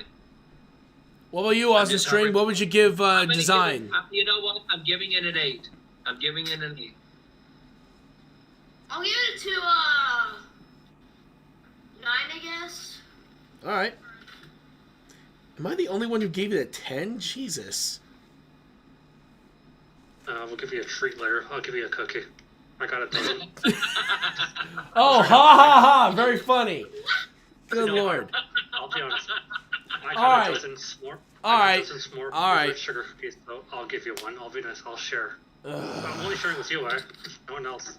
Okay, Okay. guys. You should feel pretty special, Retro. Yeah, It's only funny. sharing with you. Yeah, funny, hilarious. Alright, let's get on to freaking gameplay, damn it. So no, I give it a 10. That one's a definite 10 for me. It really stepped up and all that. True enough. It not only had a lot of Hold on. I'm gonna give my number right there. And even though that I was probably hard on it for pretty much the whole thing, the gameplay was pretty good. And Clack, is that right? Clack J? Something Hello, like that. dude. Hey, how you doing, man? Good to see you, man. Welcome. And And I have to say, gameplay, that I will give it a 10. I mean, there's just no way around it. You have to give. Bless you. Bless you. Talks too much. So Austin String, what about you? What would you give gameplay? 10. 10? Alright. Okay, everyone, It I'm really did change. You gotta give it credit though. It did change the way for side-scrolling games. pretty much, yeah. Yes, it did. Yes, it did. A lot of the aspects would eventually evolve into games like Donkey Kong Country and those Yes. formulas. Because you look at when Mario first started, the 8-bits, and again, times were changing, and it's time to upgrade Mario himself.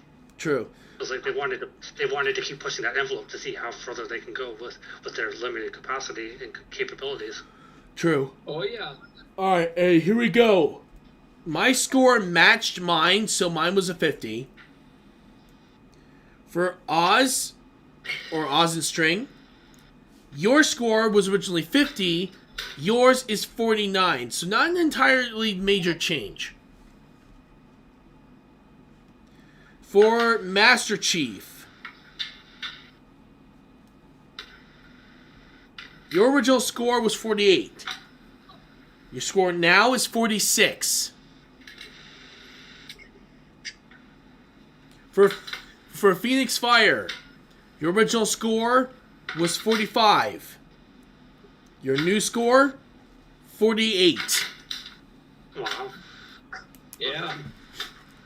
Alright, so for Phoenix Fire, his first game had the decrease. The Super Mario Bros. 2 remained in the middle, and for the third game, it was an increase. For Master Chief, his was pretty much stayed the same on the first game, had an increase in the second game, and the third game was the decrease. Yeah.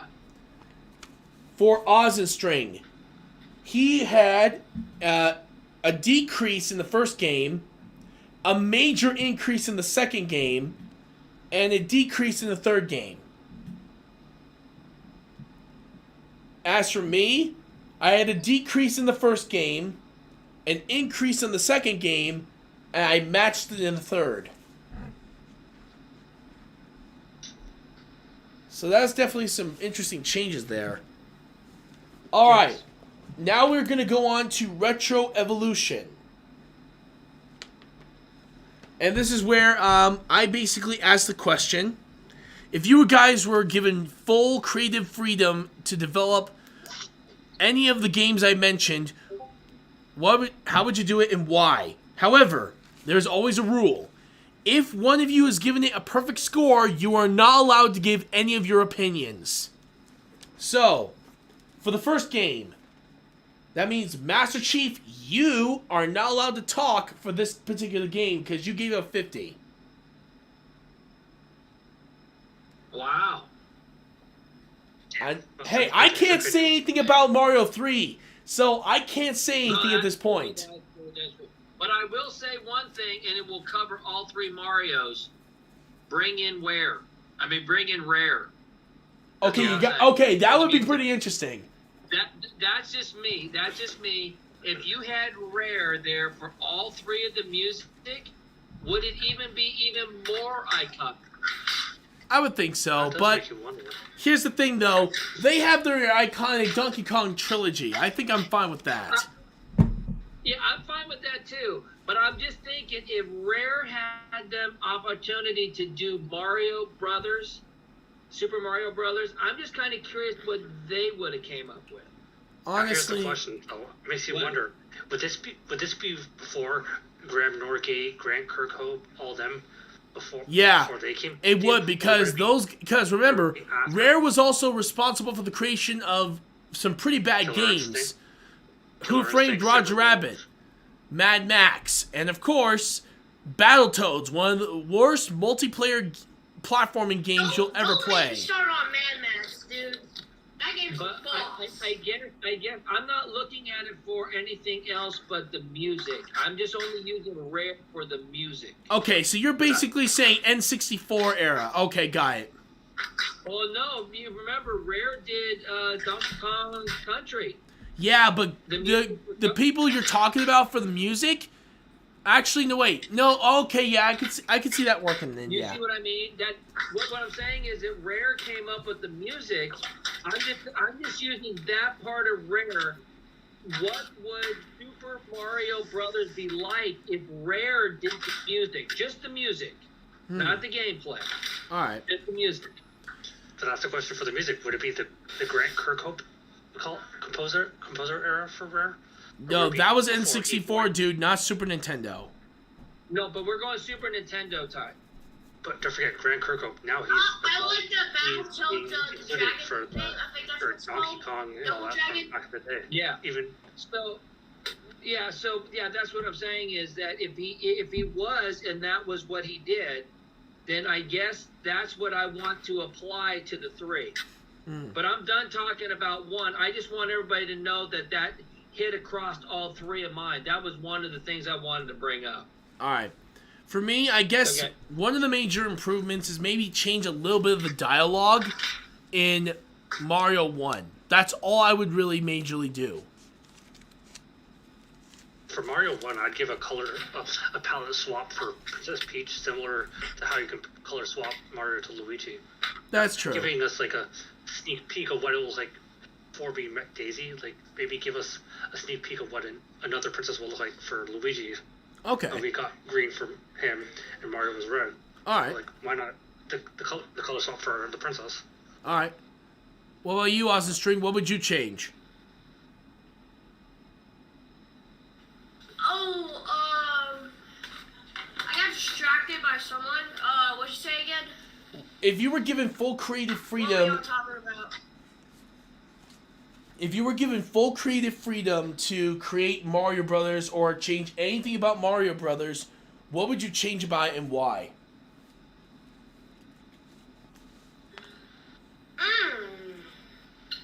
I really don't know actually. That's kind of hard question for me. You don't have to answer if you don't want to. I got nothing on that. I don't feel like answering that because that's too a little bit difficult for me for saying that. Alright, so now we go on to Super Mario Brothers 2. Master Chief, you can turn on your mic. So, since we all have to answer this one. So, the question, again, a repeat. If you were given creative freedom for Super Mario Brothers 2, what would you change about it and why?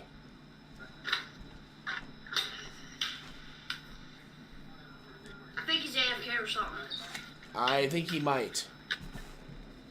But we'll start with Phoenix Fire first. In my opinion, I would add a couple extra boss fights and maybe a couple extra bonus levels because it's like the game just started and before you know it, you're done. And it's like it would be interesting to have a couple other fictional characters. We had the Hydra, the giant crab, Wart the frog. Like, add some other fictional creatures or characters that could have been bosses too. For the boss, I will probably make the boss a little bit harder. You have to like hit him in the back like 9 times, then he dies. That's going too far for killing a boss. Oh yeah, I'm gonna make the game harder. Maybe in a Zelda game you want to hit a boss 9 times, but in the Mario universe, I can't see them going that far out just for that. As close as we got was what? Super Mario Galaxy with that? And Super Mario 64. I like Super Mario Galaxy. I think if anything, if I were to change the bosses, I would actually try to make their boss fights a little bit more interesting. Like for Birdo, instead of just shooting eggs, have only certain eggs be able to do damage. Like maybe she throws a grenade egg or something like Kazooie, well, shits out. You know what I thought would have been nice, because with all the worlds and all the traveling you're doing, right? Wouldn't it have been nice to have, I mean, like a true side quest in a sense? You know what I mean? And it would be too much like an RPG. Yes, but I think I really think that would have been nice to go up there and maybe help utilize that to help bridge some gaps into the story that they're telling, or why the different worlds, why all these other things. I think you can find out more about it on a side quest.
two a lot closer together. You know what I mean?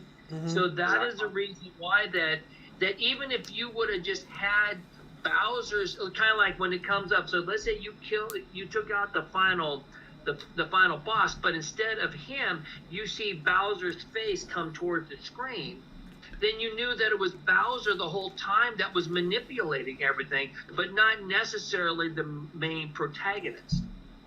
Or another thing too, if you did see Bowser's face right after you defeat Lord, you just hear Bowser's maniacal laughter progressing into the final level to make him to be in the final boss. You just see his shadow. I agree.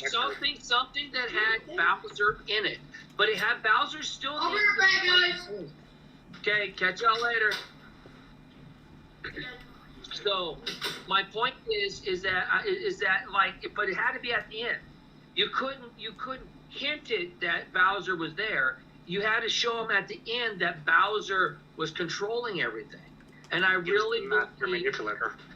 yes, and that would have proved it there, and it would have tied 1 and 2 better if they would have been able to do that. Yeah. All right. Now we have to go on to 3. I have to shut my mouth on this one, which means this one's all on you guys. So, if you were given creative freedom, what would you change by it and why? This would have been the ideal game to bring Daisy into it. It's like, yes, I know we didn't meet Daisy until Mario Tennis. Hold on. Actually, no. First of all, Daisy showed up in Super Mario Land, the Game Boy games.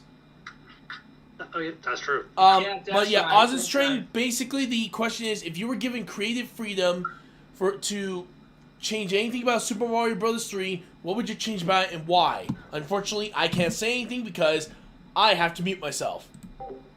I would have brought Daisy back into it because Luigi needs his princess. It's always Mario and Peach. It's never ending. It's like, why can't Luigi have his time to shine with his princess? It'd be perfect for him actually to have a reason to go out. I'd rather put in Mario 3 2 players in it, like Luigi and Mario play together, and you like destroy everyone, and and you defeat Bowser. So it'd be something similar to Super Mario on the Wii.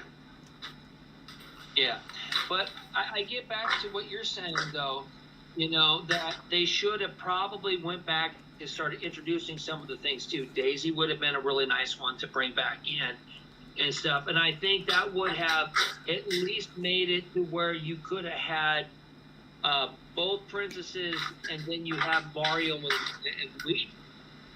You're still telling relatively the same story, but they're just each one's going after a different girl. So that means technically they're both still on the same quest, but if each went to World 1 and Daisy went to World 3, guess what? Then Mario would be going to World 1, Luigi would be going to World 3. You know what I mean? Follow the princess. I guess you do that. Plus, it would give us a new way to look at the story. Like, why would Bowser want to kidnap Daisy as well as Peach? We all know he wants the Mushroom Kingdom for himself because that's why he attacked Peach in the Mushroom Kingdom in the first Mario. But it's like, why would he want to go for Daisy? So it's like, well, Daisy. It's like, Okay, first of all, hold on. Before you guys continue, Daisy was not attacked by Bowser. She was attacked by Wario. He was the villain of that story. I know, but that's not what we're saying. Oh, what I'm trying, I guess what it is, whether he's attacked by Wario or not, I think what we're saying is that when you have a princess in there, that right now that her hero is Luigi. You know what I mean? So that means if you had, like I said, if you had Princess Peach get kidnapped to World 1, and you had Daisy get kidnapped to World 3, Luigi is making his trek to World 3, and you have Mario going to World 1 to save Peach. I think that kind of defines the brothers, but it also defines who the princesses are. And even though that, yes, you're right, that Daisy and it was more Wario Hey, Oz and String, if you're going to be doing all that, can you please mute? Oz and String, Sorry. if you're doing all that, can you please mute? Thank you. Don't know. Thank you. So, but that's what I'm trying to say. I think that would bring another dimension in. What do you guys think? Totally. Do you know, was that where you were going with Phoenix Fire, or did I just made the miscon? Yeah. Go with that, yeah. Because it does make you wonder. Yes, Daisy was for a Wario game, but at the same time, it's like, what was Bowser's interest? Would be interested in her. Yes, they're both princesses, but who would be the biggest threat to him for him wanting to have them both? Well, how about this? Because it was a new world. What you think? Because Bowser is an opportunist. Do you think that because the new world was open to him, that if he was able to take that princess, he would be able to control that world? Or that territory, because how... That territory, yes. It showed us different territories of the Mushroom Kingdom. Yes. It's like, because now we're finding out the Mushroom Kingdom has so many different territories and monarchs and rulers. It's not just Princess Peach anymore. That's true. The game wanted to show us Retro, all what the do you different think? things. Even though this is 50, what do you think?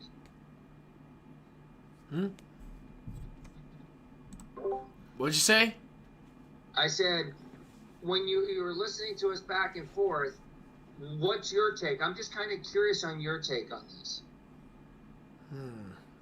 Honestly, I think that the reason why I gave it a 50 is because I think it was fine the way it is. Because I think with Wario eventually just becomes more of just an antagonist rather than a full-on villain. He's just someone who annoys people at this point. And not to mention, he already has his own adventures later down the line, becomes his own hero of his own series. Which, not really hero, more like treasure hunter in this case, but you get what I mean. Yeah, but what we were just saying is now we opened up a new territory for Bowser. Well, you know what I mean? It's true. I really don't know why Nintendo doesn't try to explore areas that Princess Daisy controls as well, since she's already a fan favorite amongst the gaming community, so there is that. But I think in some particular cases, and this is just coming from me, that I think the reason why is that they also don't want to ruin the formula that they've managed to maintain for so many years. And I think if they did take another risk with that... Nintendo timeline, I'm pretty sure they're not worried about that. No, I'm not talking about that. I'm talking about just the integrity of the stories they create in general. Because for as much as I know a lot of people do love Super Mario Land and all that stuff, it didn't sell as well as some of their big names like Super Mario World, Yoshi's Island, and all those. Some risks were worth it, others were unfortunately not. And I think that you guys have a really good idea with how it could work out for Bowser to try to take over new territories like this and others. But I think in a way that ship kind of sailed. Go ahead, Phoenix. I think... Sorry. Go ahead, Okay, you guys remember Year Luigi? Yes. Okay, me and my friend were talking, like, when they did that, that was Nintendo's perfect time to give Luigi his time to shine. Make Daisy the focus when they brought out called The Adventures of Luigi and all that for that game. It's like, why did they have to make it Peach? They should have made Bowser kidnap Daisy for that specific reason. Like, it's Luigi's time to shine, not Mario's. It's like, give Luigi and Daisy their moment. Peach and Mario had their time. This is their one chance now. It's only one game. Is it really going to break you to do something different? Phoenix, do you even know what happens in the particular timeline? You gotta be more specific than that. Luigi shacks up with Peach. Well, I always thought they viewed each other as good friends. Nope. They shack up with each other, and guess who their daughter is? None other than Rosalina. I wonder where this is in the timeline. I'm gonna pass out. Yeah, basically, she comes from the future, basically, and Unfortunately, and she's already reset the universe more times than anyone has ever done at this point. However, the universe that she originally came from is a timeline where, if you go by the main Mario timeline, Princess Peach shacks up with Luigi and eventually has Rosalina afterwards. And my question is I thought Rosalina was actually before Peach. No, she was not. Well, which one was before Peach? There was one before Peach. Pauline, and that's technically Mario's mom. Okay. Oh my God. Pauline is not Mario's Yes, mom. Pauline is Pauline's Mario's mom. girlfriend. I'm Nope. gonna pass out. I'm gonna pass out. I'm gonna pass. Yep. I think he's being overloaded with information here. Okay, then if he wants to pass out. All right, so Pass out. let's hold on. Let's just end that whole conversation right now and just go to our surprisingly our only group question for today. Okay. We've only gotten to have one question this time. Retro, he wants to finish his thought. All I right. just want to know, it's like, one, isn't Pauline supposed to be Mario's girlfriend in the original Donkey Kong timeline? Yes, Yes, but he was. apparently Actually, Hold on. Would you let me finish, please? Thank you. Apparently from Nintendo, it turns out that the Mario from the Donkey Kong game is not the same Mario that you see in the games afterwards. It is actually, because according to it, if that Mario is the same as the one is around the same time for, and you know, Cranky, of course, being the original Yes, Donkey yes, Kong, yes. that means that technically that's his dad and Pauline is his mom. Meaning, and yes, that means that DK from Donkey Kong Country is around the same age, if not a little bit younger, than our Italian plumber we all know. Another thing too is, And Nintendo confirmed that. and another thing too is, they said Rosalina was from No. Earth. And then Mario. Yeah, Dad was she the is other from the future. Another Earth that she came from. Remember, she has the power to reset the entire universe, basically. She is a goddess. So, I wouldn't it be agree. possible she came from a timeline where her parents were Luigi and Peach? I can't say it. What? I'm not joking. Think about it. I didn't know. Peach and Mario is right-handed. Peach is left. But guess who else is left? Luigi. What about the eye colors? Eye colors match her. Rosalina and Peach have the same eye color. Not to mention, her height comes from Luigi. Luigi is taller than Peach. Don't forget though, Rosalina could be using the power of this universe to make herself look taller than she Hold on. actually is. I'm not done yet with my analysis. Here's, of course, another piece of information. She has a telescope she got from her father. Who in the entire Mario universe owns a telescope? Luigi. When he got his mansion in Luigi's Mansion. Oh my God. I'm not joking. So this whole time- And here's one last piece of proof that proves, without a shadow of a doubt, that Luigi and Peach are the parents of Rosalina. In the French version of Super... Hold on. So that's why she came out. Hold on. Here it is. In of course, the French version of Super Mario Galaxy, there is a message in the game that specifically translated to state that she is the daughter of a famous green Italian plumber. So that's why she became a character. So,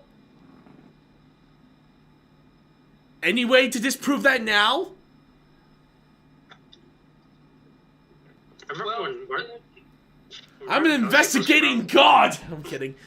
I kind of think it was funny. It is hilarious, though. What are the odds, though? Yes, but the thing is, I understand during Cranky's time and everything else, right? So we're talking about at this point that I thought, Sorry, I'll Nintendo. have- I'm sorry, I'll- Nintendo confirmed that Mario from the Donkey Kong game is not the same as the one we all know. Well, I know that. I know. I understand that. I already knew that. I knew that a long time ago. Even when they confirmed it or didn't confirm it. Ow!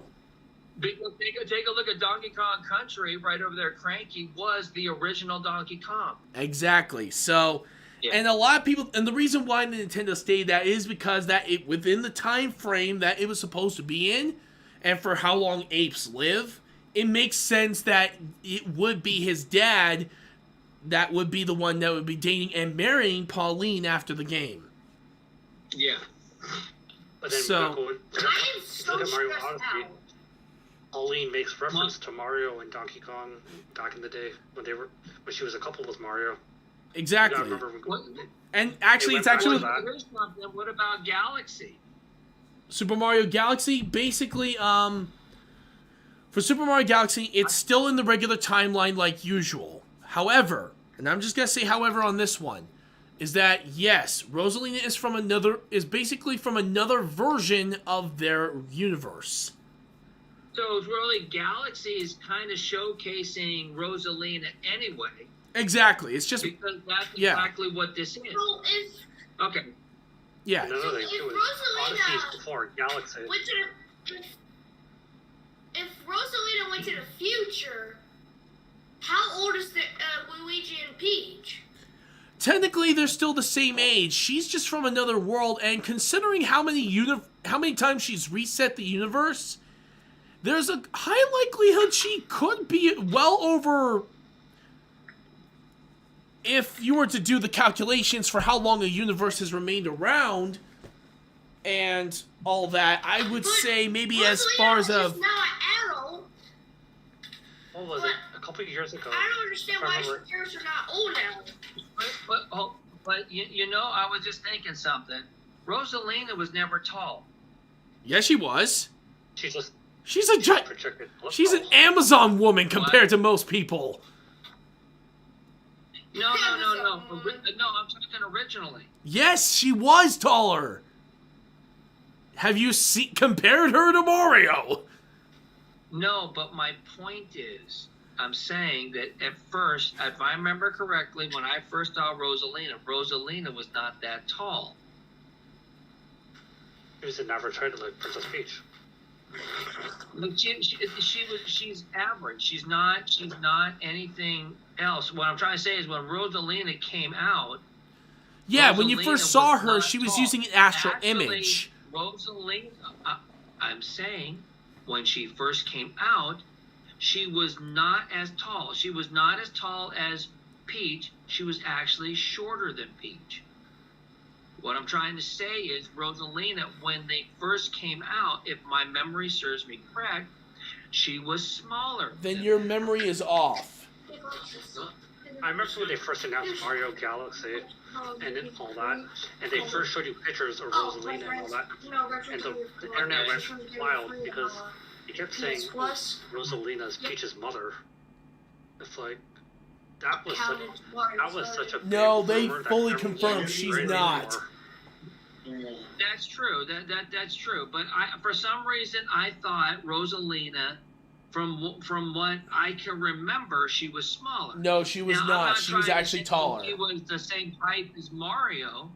I'm not trying to say that. I'm just trying to say that she was I know. smaller. I know. All right, let's just go on to the question, okay? Because at this Yes, we'll get point, to the question. we kind of just diverted from it. All right. All right. This is a pretty Well, we're easy supposed question to. for all of us So in this retro- case. So, Ozenstring, you could unmute yourself, buddy, because you have to answer this question too. Here it is. And this, like I said, very easy one. What is your favorite Mario spin-off? That's a good one, actually.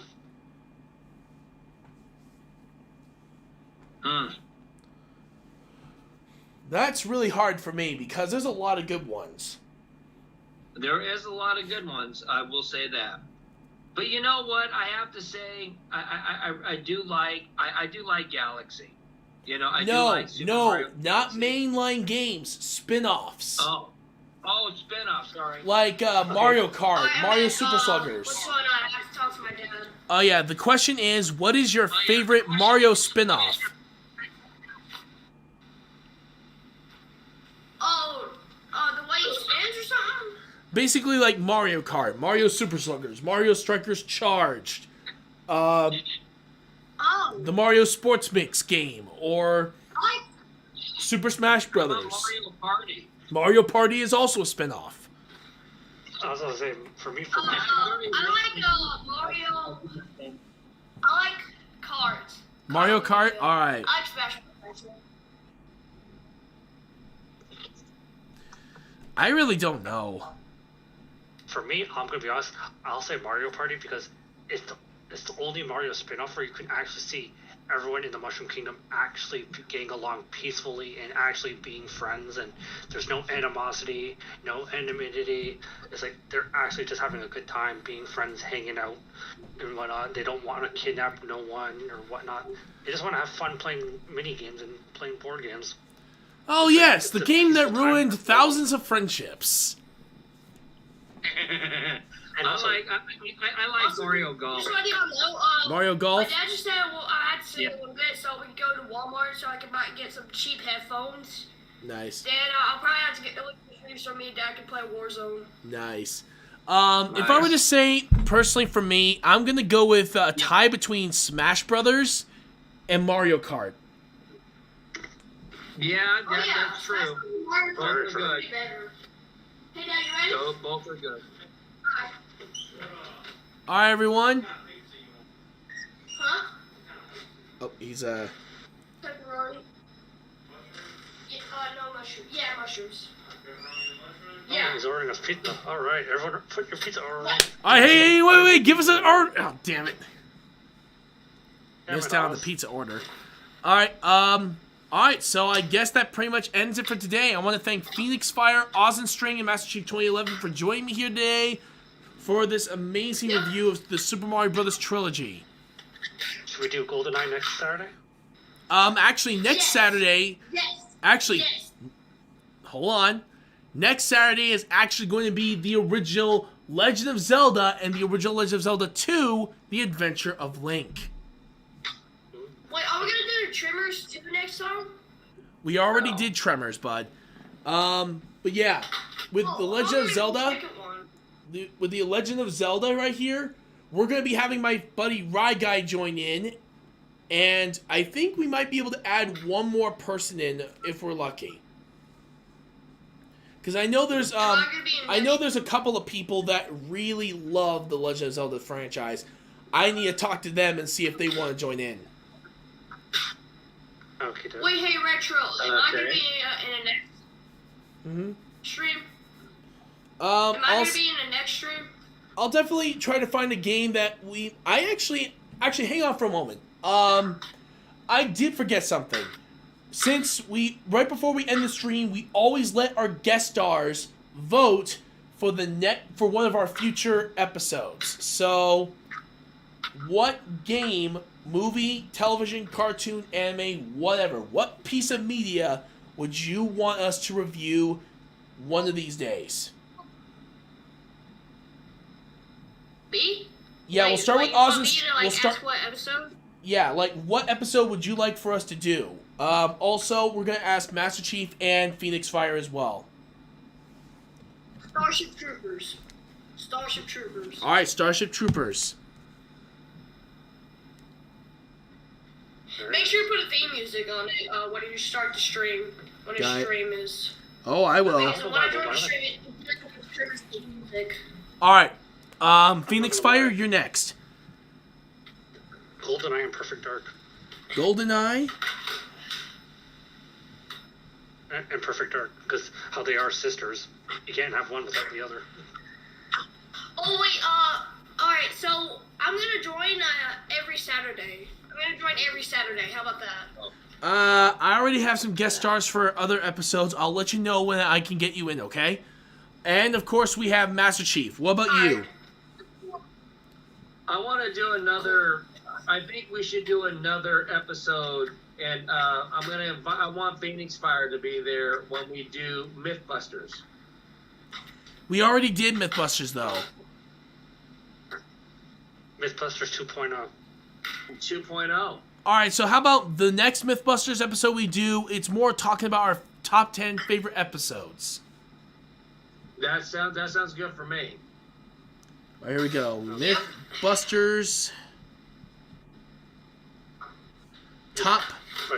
I'm always crashing 10. your streams. You can let me know what's going on too. All right. But yeah. Oh, hey Retro. Yes. You know what'd be so cool right now? If you like show the stream and we just watch full movie of Starship Troopers. Oh, that would be amazing. I don't know. That really does depend on the whole copyright thing. Yeah, copyright thing is definitely Oh yeah, not. that's true. Yeah. I'm not gonna lie, but Oz is making me think of a song from the 1970s called "I Lost My Heart to a Starship Trooper" by Sarah Brightman. And that's what Yeah. I don't care. I'm putting that song on when I disconnect from the stream. I'm gonna put Nice. the song on. Thank Okay. you. Our music will be Save It. Wait. Oh, Retro. Did you Definitely airplane days. That's All all I'm right. saying. I lost my heart to a Starship Trooper. All right, guys. There you go. Oh my goodness. But for next week's episode, we do have The Legend of Zelda and Adventure of Link, and then of course, for the following episode, we are going to be doing. I think we're hopefully going to try and do another horror movie in this case, and then finally, Yes. and then of course the following week, we're going to be doing Fallout. And then Oh, GoldenEye. there you go. Mainly, hold on. In this case, hold on. For that episode, we're doing Fallout 3, Fallout New Vegas, and yes, Fallout 4. Possibly what many people consider to be the best trilogy of the franchise. Or Retro, for the horror one, why don't you do horror crossovers? That'd be interesting. Alright, so the next horror movie we're going to do for crossovers then? Thank you so much for putting Fallout because I am a Fallout nerd. Alright, so here we go. So for the next horror movie we're going to do, and inspired by Phoenix Fire here, the next one we're going to do for horror movie crossovers, Freddy vs. Jason. Oh, there you go. The movie that many people agree started the major crossover boom we have today. That's So absolutely true. until Don't then, forget. if anyone, do you guys have any final words to say before we sign out? Yeah. Nope. FYI. Spoilers. Thank you very much. Make sure to follow him to when he gets some thousands of subs. So yeah, thank you. All right. I hope you all have an amazing day. I'll see you all next time. And this is Mr. Retroactive signing out. Ta-ta. Signing.